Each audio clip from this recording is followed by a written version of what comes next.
All right, in my last video, I talked about the purpose of marriage, why God instituted the covenant of marriage, and how he defines it biblically. So in this video, we're going to take the next step and we're going to look at what is the process of a marriage relationship maturing.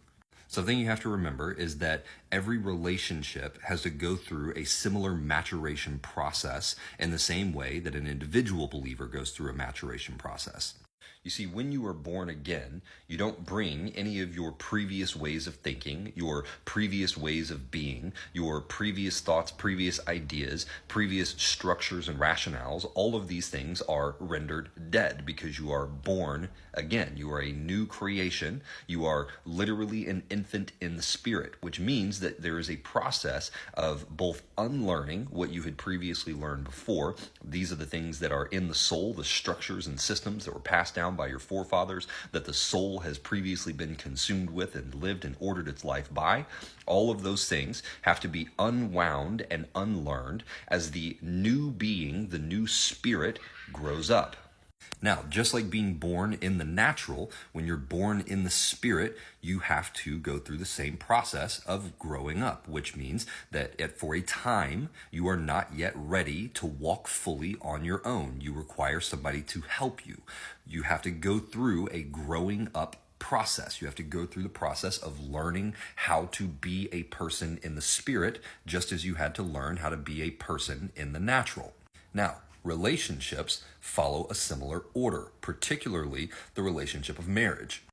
You see, when you are married, the previous life, the one that came before your marriage, now has to be reoriented to the context of the marriage relationship.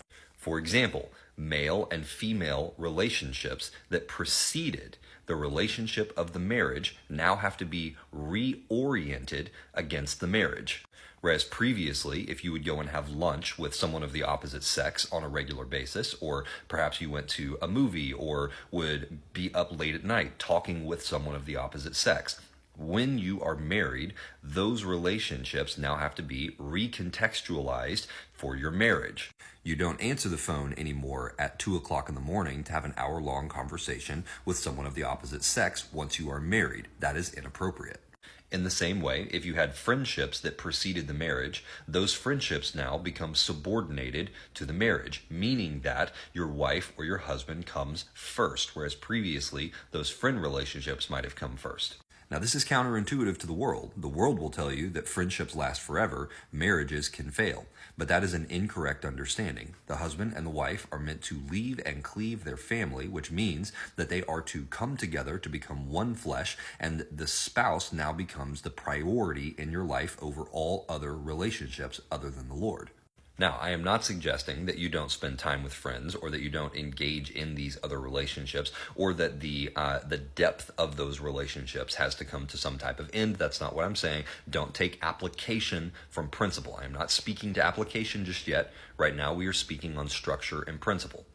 And that principle is that the marriage relationship now becomes just like your relationship with Christ. So if you want to use this as an archetype, when you come to Christ, your relationship with God now becomes the central relationship that everything else in your life must recontextualize itself around. So the way that you live, the way that you think, the way that you eat, the way that you find pleasure, the way that you work, every aspect of your life now becomes reoriented around your relationship with Christ. It is the central anchor that contextualizes the totality of your life. When you get married, this now becomes a second relationship that then adds an additional recontextualization of your life. So whereas previously, if your relationship with Jesus contextualized all of your relationships, like male-female relationships, to be that I no longer sleep with the people of the opposite sex that I'm not married to, even though there may be the desire to engage the flesh in that way, I have reorchestrated the relationships that I have with people of the opposite sex as a result of my relationship with Christ, right? That's kind of your phase one. Then, when you become married, there is a second recontextualization conversation, whereas now we go a layer deeper. We moved from not engaging in sexual relationships to not engaging in one-to-one relationships that would be similar to the intimate relationship that I have with with my spouse, right? So my spousal relationship has a level of intimacy to it beyond the sexual relationship that should not be replicated in other male-female relationships, because that is out of order. And so now there is a second recontextualization of the relationships, and even just the way that you order your life, right? Like previously, if I wanted to just get up and walk out the door and go hang out with my friends, I would go do that without talking to anyone. There was no one in my life that I owed any type of obligation to tell them that I was getting ready to leave. But when you become married, you now have an obligation to your marriage, okay? Not to your partner. I want to be very clear. This is about structure, not people. So you have an obligation to the marriage covenant to treat your spouse with a level of respect where you now consider their feelings and their needs and the needs of your household. Okay, you consider the needs of your household above your own needs and desires and wants before you go and execute on the things that you want. So previously, you had no responsibility at a relational level. Now you have a responsibility at a relational level that recontextualizes a second time the way that you orient yourself to your life. Okay, so with that sort of framework and structure in place, now understanding that that the marriage is a second relationship that we must recontextualize our life through and against, now we can begin to get into what exactly is the structure of marriage. Why did God put structure to marriage? What is its purpose, its utility, and what are the different roles that each person plays in the marriage? The man has a role and a function, just like the woman has a role and a function. So what are those roles and functions? And then we can dice up some of the the stuff that nobody likes to talk about, and we'll get into some of those matters as well. Okay, so we're going to begin with scripture, and then I'm going to go in and actually break this down into both a combination of application as well as architecture, so that you understand what it is that God is saying that each of us need to abide to in the relationship from a function of roles. But then I also want to explain why it is ordered in that way and why we need to pay attention to the way in which it is ordered. Now, there are multiple scriptures that address this, but I'm just going to use the one in Ephesians for right now, because the purpose here is simply to lay out some framework. We can get into more depth and application a little bit later, but for right now, let's just start with this for framework. So in Ephesians 5:22, it says, "Wives should submit to their husbands as they do to the Lord, because the husband is the head of the wife, just as the Messiah, as the head of the Messianic community, is himself the one who keeps the body safe. Just as the Messianic community submits to the Messiah, so also wives should submit to their husbands in everything. As for husbands, love your wives, just as the Messiah loved the Messianic community, indeed gave himself up on its behalf in order to set it apart for God, making it clean through immersion in the mikvah, so to speak, in order to present the Messianic community to himself as a bride to be proud of, without spot, wrinkle, or any such thing, but holy and without defect. This is how husbands ought to love their wives, like their own bodies. For the man who loves his wife is loving himself." Okay, so let's start with the architecture that is being displayed here, and then we'll get into the application of the specific roles. Okay, so the first thing we have to pay attention to here is how to properly contextualize what it means for two people to enter into a marriage relationship. Now, the best way I know how to explain this would be to think about Queen Elizabeth. Okay, so Queen Elizabeth, prior to taking her position as the queen, was just a woman who was part of the royal family. So she had duties kind of within the royal family, but for the most part, her life was her own. She was able to go out and to live and to, speak with who she wishes to speak with and to operate in the way that she wishes to operate, and her life was for the most part her own. However, when she became the queen, the life of the individual became subordinate to the life of the role or position that she took within the organization or within the kingdom. Now, here's what I mean by that. the office of queen has certain obligations that supersede the desires of the individual. So when, as an individual, so let's think about it in this way. Let's say there's a person who she's really good friends with, right? And she likes this person and values this relationship. Then she becomes queen, and this person does something that is against the law. Well, as an individual, she may want to retain that relationship with that person, and she, as an individual, forgives that person, doesn't hold them accountable for the thing that they did, doesn't view them in any type of negative way.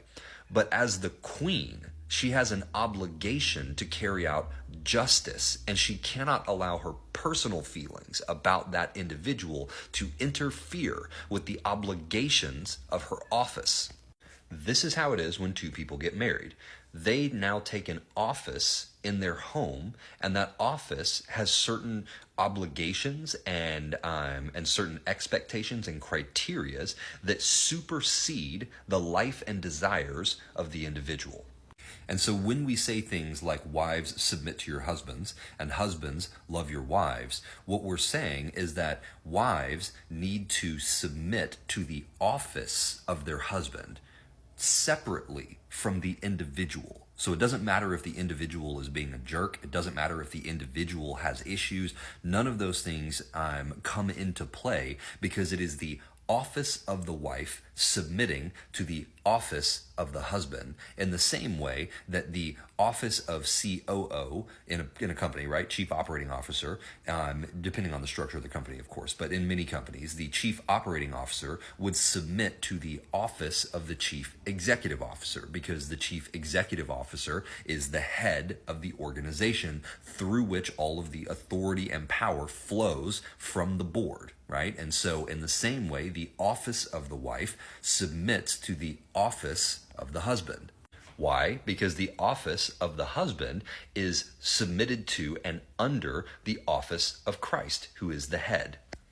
In the same way, when we say husbands love your wives, what it's speaking to is the way in which the husband is to prioritize the office of the wife. So regardless of whether my wife is being crappy or whether she's being catty or nagging or doing any of these things, right? Things that bother me as an individual, it does not matter how I personally feel about her and how she's behaving personally. I have a responsibility in my office to treat her office with self-sacrificial love. So, just as it does not matter how she feels about my behavior, it is her responsibility as a wife for her office to submit to my office as a husband. In the same way, it is my responsibility as a husband, no matter how much I don't like her behavior, to carry out my responsibility in my office to self-sacrificially love her and make sure that she is taken care of and provided for to the very best of my ability. Now, why is it so important to have this structure understood? It is because the marriage is a hierarchical structure. It is not an egalitarian structure, contrary to many incorrect teachings. Now, it has to be this way because of the order through which the authority flows. Christ is the head, and when we say Christ, we're talking about not Jesus the individual necessarily. We're speaking of his office of the Christ, the Messiah, and the King. So from his office of King flows authority to the office of husband, and then through the husband, authority then flows downward to the wife, and then through the wife, authority over the children. Okay, so that's why the wife is able to have authority over the children, because the authority that she has is given to her by her husband. Because the office of husband, the authority flows from the office of husband to the office of wife, and then allows for that authority to be distributed throughout the household. I know I labored that point, but it's important that we understand the foundation on which the marriage is built, because what happens is when people go into a marriage not understanding that it is not only a structure with offices and that it is hierarchical, they go in and they try to build the marriage based on agreement and compromise, and those two things are toxic and destructive to a marriage relationship. And that's where we'll pick up in the next video, talking about why compromise and agreement are not the foundations of a good marriage, why the proper biblical hierarchy is the foundation that we need to build on. And then we will start to talk about how the individuals are to interact within that hierarchy. And we'll start to discuss the way that the marriage evolves and grows in the same way that an individual, when they become a believer and are born again, also evolves and grows, because there is a maturation process to the marriage relationship, and the way that it is oriented in the beginning is not the final form. And so we're going to talk about that in the next video. I hope you'll follow along, and we'll see you next time.